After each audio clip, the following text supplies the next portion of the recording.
Lugi na naman siya ngayon. So, talo na naman si Patrick. Okay? Para matuluyan na yung ban mo. Sinasabi ko lang sa inyo kung ano nangyayari. Ina-accuse nila kami ng sindikato, ina-accuse niya kami ng kung ano-ano.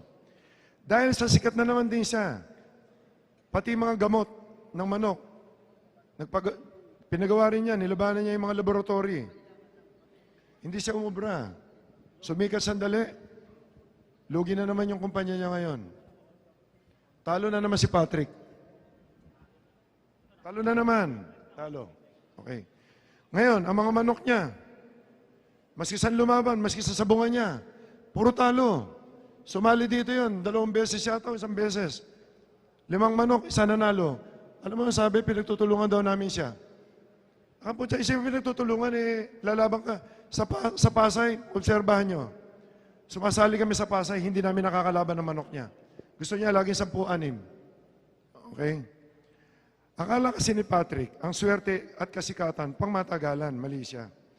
Pag dumating sa iyo ang swerte, yan ang payo ko sa atin. Ang dapat gamitin nyo sa tama at huwag maging salbahe sa tao. Kasi maikli lang ang swerte lagi. Pag dumating ang pera, ipunin nyo. Yan. Ako nakita nyo, nakulong ako. Lahat, ups and downs sa buhay ko, consistent ako. Maski ano mangyari, never ako nagsisisigaw sa mga tao dyan. Kung makikipag-away ako sa mga tarantadong tao, pero hindi sa mga ordinaryong tao. Mahal ko mga sabungero, mahal ko kay lahat, masaya ako pag nakikita kayo. Hindi ako papayag na may sumira sa sabong, tandaan nyo, kasi malayo pa ang iniisip ko rito. Hanggang sa ibang bansa, next year, makikita nyo. Kasi ito lang ang sugal na every 10 minutes, walang sugal sa buong mundo na ito, na pareho natin. Kailangan lang, pakita natin sa mga tao, sa ibang bansa, na ayos tayo, walang kalokohan. Kaya, lalabanan ko ang mga kalawang ng sabungan. Actually, 2 yan eh. Pero isa na lang sasabihin ko yun. I-reserva ko isa. Yan si Patrick talaga. Yan si Patrick, sino ba si Patrick Antonio? Imbitahin mo, sasali ng isa, pupusta ng malaki.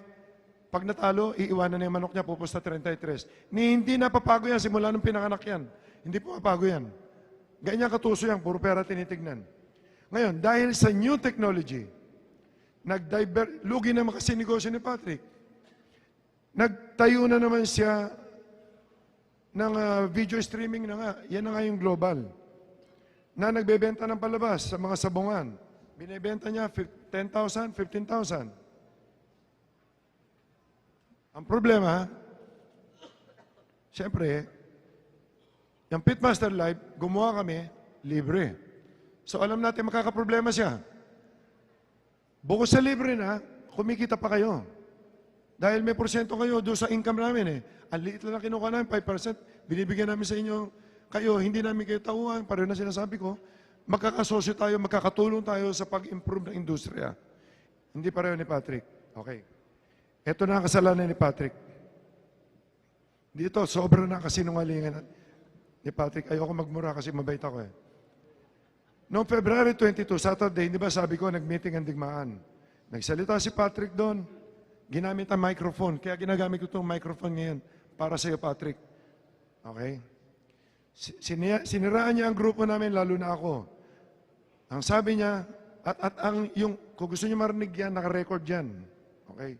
Ang sabi niya, nag-usap daw kami at ininsulto ko daw siya at pinasasara ko daw ang global niya. Yun ang sinabi niya. Ang sabi pa ni Patrick, ang Pasay daw at ang business niya ay pababagsakin ko, yung sabungan ng Pasay. Yun ang kinukuha niya simpati ng mga tao eh. Okay? Pero pinagtatawa na naman siya, hindi niya alam.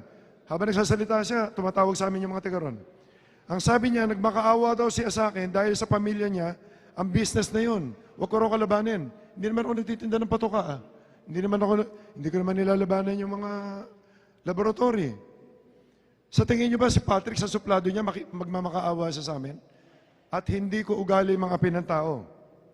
Sabi rin niya, ang Pasay daw patas, walang tsope, ang sintesador maayos, parehas, at di pareho ng pitmaster. Okay? Ako daw, o kami ay gustong kontrolin ng sabong.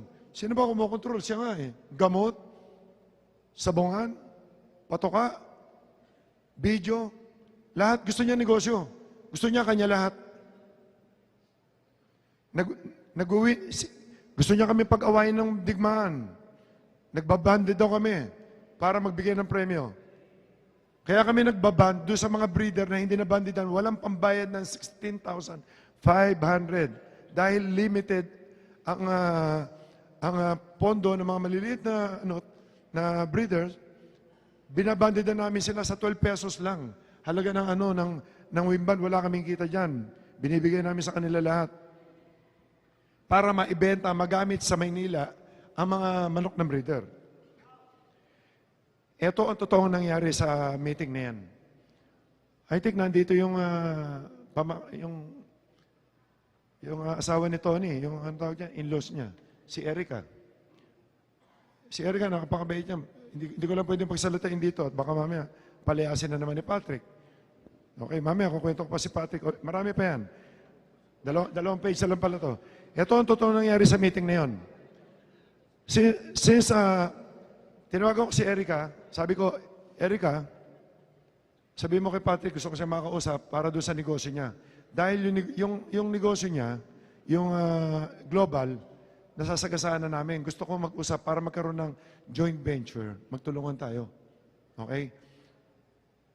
Tapos, sinet niya, kami ni Eric, nakipag-usap sa kanya. Ang in-offer ko, kinuwenta namin ang kinikita ng global niya, more or less, ang natitira mga 4 million. Kami naman kasi libre, pero may income kami dahil may betting. Okay? So, ang sabi ko, Patrick, diretso ko yung camera sa mata ko, makikita nyo. Ang sabi ko, Patrick, sabi ko sa'yo, bibigyan na lang namin ng pera mo, mag-joint na tayo, gamitin natin yung mga makina mo, tsaka makina namin, bibigyan kita ng mga 5 million sa isang buwan, happy ka na ba? Yun ang in-offer ko. Yung pangalawa, yung sabungan mo, since may hina na yan, bubuhayin natin. Every Friday, yung grupo ng Pitmaster, magpapaderby tayo dyan every Friday para dyan kami magpapasabong. Yan ang papalabas natin para mapanood sa ibang bansa at babayaran ka pa namin. So, tulong pa rin. At yung mga patuka mo na wala nang bumibili, ipapalabas natin lagi sa stream natin, napapanood ng mga tao at mabibenta yan. Tulong-tulong lang tayo, Patrick. Sabi kong ganon. So, hindi naman sumagot si Patrick. Ano pa sinabi niya? Wala naman, no? O, naghiwalay kami nang walang pinag-uusapan. Yun lang.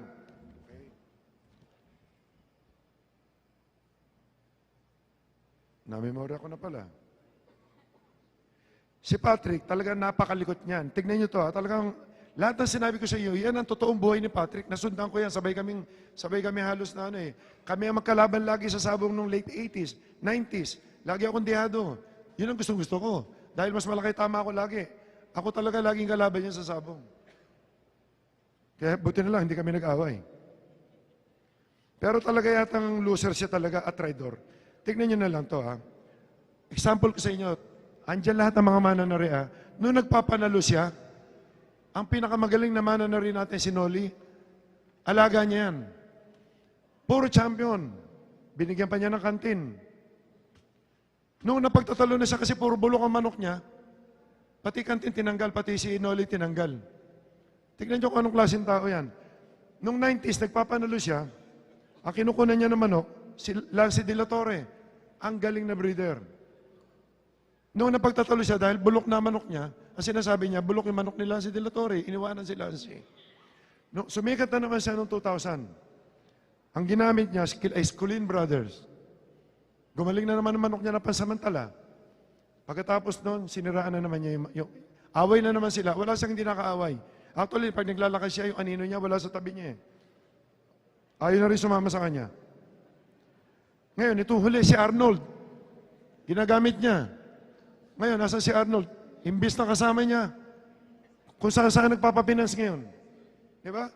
Kami, tignan nyo kami mga big time sa sabong. Lahat ng mga tao namin, yun at yun din. Dahil marunong kami mag-alaga. Ako, mga trainer ko, 30 years na sa akin. Maski wala ako, punta ako ng Amerika, ayos pa sila lahat.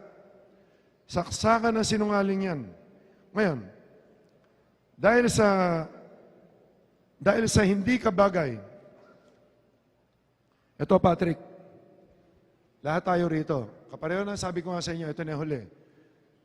Mahal ko ang sabong ang industriya natin, pilitin natin ayusin ang kalawang ng industriya na to, alisin natin sa industriya na to. Ikaw, Patrick, mahilig ka magpaaway ng tao, mahilig ka mang-ape. Napakasinungaling mo panleche ka. Okay? Hindi, sinasabi ko lang, kasi yung sa mga tao eh. Okay?